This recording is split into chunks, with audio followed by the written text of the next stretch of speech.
Hi అండి. ఎలా ఉన్నారు? అందరూ బాగున్నారా? ఇదేంటనుకుంటున్నారా? ఈ చికెన్ నూడిల్స్ అండి. ఇవి ఎలా రెడీ చేయాలో చూద్దాము. నేను ఒక ప్యాకెట్ తీసుకున్నాను. ప్యాకెట్‌లో మనకు చాలా వస్తాయి కాబట్టి, అందులో హాఫ్ ప్యాకెట్ మాత్రమే తీసుకున్నా. ఇలా బోండాలు పెట్టేసుకున్నా గ్యాస్ మీద. వేడి నీళ్ళు కాంచుకున్నా. ఇలా వేడి నీళ్ళేస్తున్నా. అందులో సాల్ట్ ఎయలేదండి నేను. సాల్ట్ ఆల్రెడీగా ఉంటుంది. లైట్‌గా కొంచెం ఆయిల్ ఏసాను అంతేను. ఇవి చూసారా? ఇందులో బాగా సాల్ట్ ఉంటుంది. ఎవరైనా తెలియని వాళ్ళు ఉంటే ఒకసారి చెక్ చేసుకొని వండుకోండి.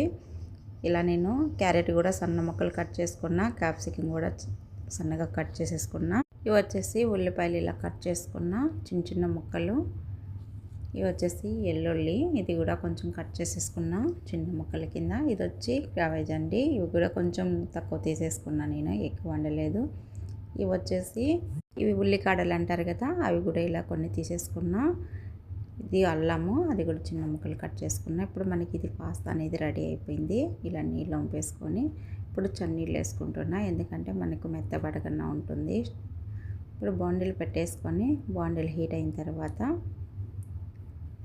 లైట్గా ఆయిల్ వేసుకున్నాను. నేనైతే ఎక్కువ వేయలేదు.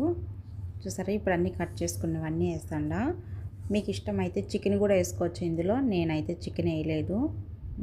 చాలా వరకు కోడిగుడ్డు కూడా వేసుకుంటారండి. నేనైతే కోడిగుడ్డు కూడా వేయలేదు. ఇందులో ఏవైనా వేసుకొని తినచ్చు, వెజిటేబుల్ మీకు నచ్చినవి. మీకు ఏమన్నా స్పైసీ కావాలంటే వేసుకోవచ్చు. నాకైతే స్పైసీ నేను వేయలేదు. ఇందులో వచ్చి సోయా సాసు, వెనిగరా ఇది వేసానండి. చూసారా? క్రికెట్ షాపు, చిల్లీ సాసు ఇవన్నీ వేసాను. ఇది వచ్చి బ్లాక్ పెప్పరు, అది మిరియాల పొడి అంటారు కదా, అది